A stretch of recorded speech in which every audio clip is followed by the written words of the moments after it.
Let's talk about video game development for a second. Every video game runs on what's called an engine, which determines what the game can and cannot do. So in other words, the engine is a set of tools for game development. To make all of these games, Coda is using an engine called Source. Like all engines, Source has certain things that it does well, and it has certain things that it does poorly. One of the things that it does very well is boxy linear corridors. That's why so many of Coda's games are set in these large, flat, empty rooms, is just because he's working with what the engine does well. The tools available to the creator shape what kinds of creative work they're going to end up making. You might consider paying attention to the architecture in Coda's games to notice how they seem to stem from an engine that's very good at producing linear, boxy corridors.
This prison, funny enough, in Coda's original design, the doors stayed shut for a full hour before letting you go. If you don't mind, I think we're gonna skip that.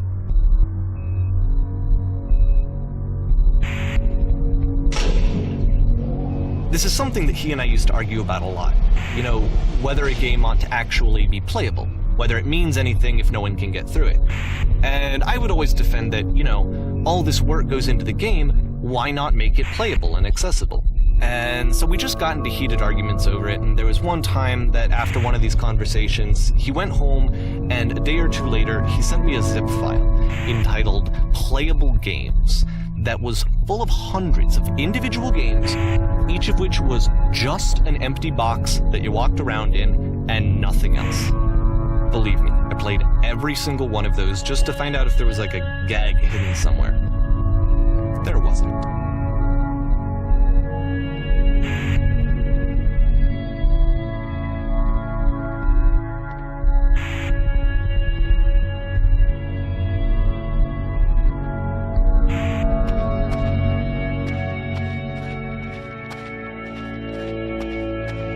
It's the puzzle again, with the exact same solution as the last time.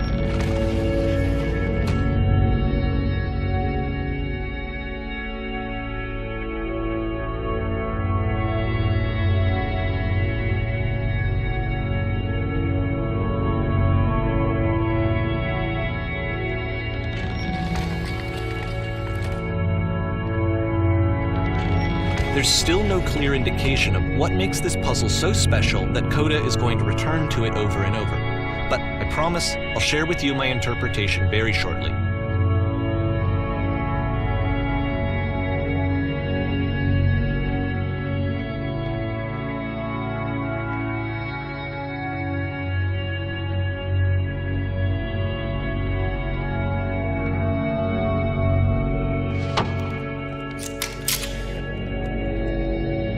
Here, Coda begins using a kind of dialogue system that he fashioned out of the engine's chat capabilities. use the 1, 2, 3 buttons on your keyboard to respond.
And so we make one last descent down to the final floor of the level.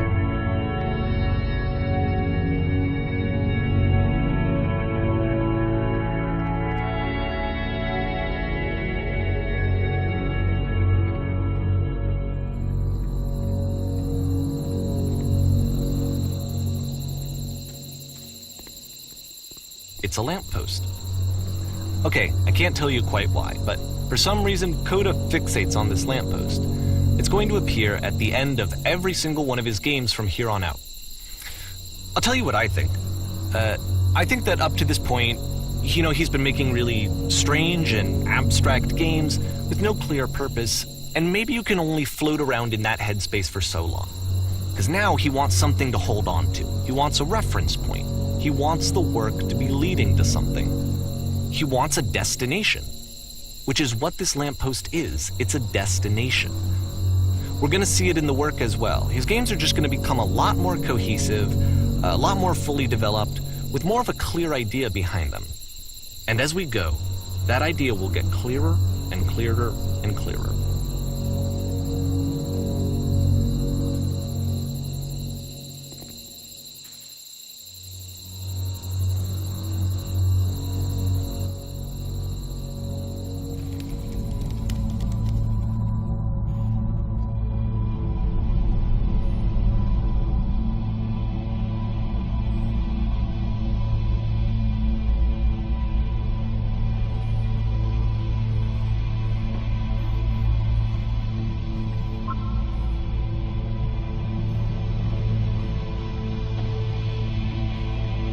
So first off, I'm sure you can deduce this, but this game is not connected to the internet. All of the notes that you're going to see have been written by Coda. This was actually the first game of his that I ever played. This was shortly after I met him at a weekend game jam in Sacramento, where I grew up. I saw him working on this very level, and it was just so different from anything that anyone else was doing. So right away I was like, I have to be friends with this person. In retrospect, I think I was probably a bit too pushy, trying to get his attention. I was over-enthusiastic. But he was very gracious about it and very patient with me. And I cooled off eventually. Oh, feel free to skip over any of these notes if they're not doing anything for you. Nothing extra is going to happen if you read all of them. Either way, to me they convey a sense of loneliness. I see this person who's filled with thoughts and feelings and beliefs and has no way to express them except as scattered and unheard voices in a game that wasn't meant to be played.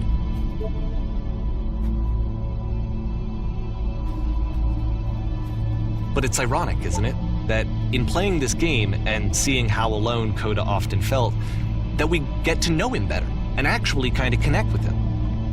And I have to be honest with you, this idea is really seductive to me, that I could just play someone's game and see the voices in their head and get to know them better and have to do less of the messy in-person socializing. I could just get to know you through your work.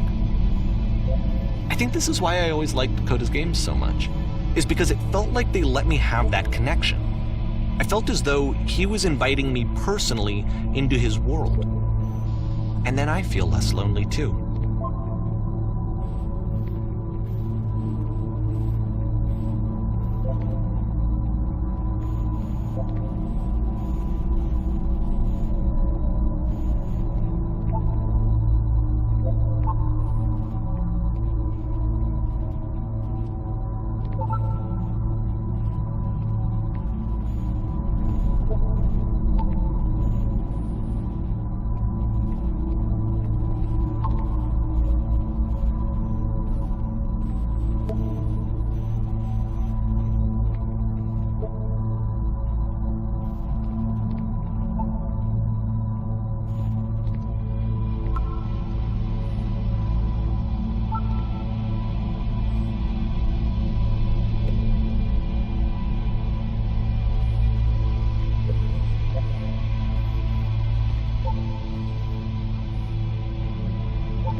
At the end of this level, we're going to see the puzzle again.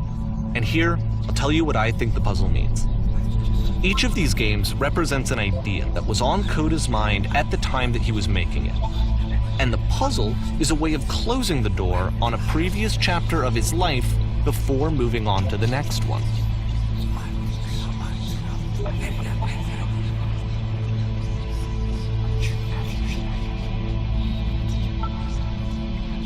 In each of his games, after exploring a theme that, he might find difficult, Koda can then place this puzzle that he knows has a reliable solution, he understands exactly how it works, and so it gives him a simple mechanism for moving on.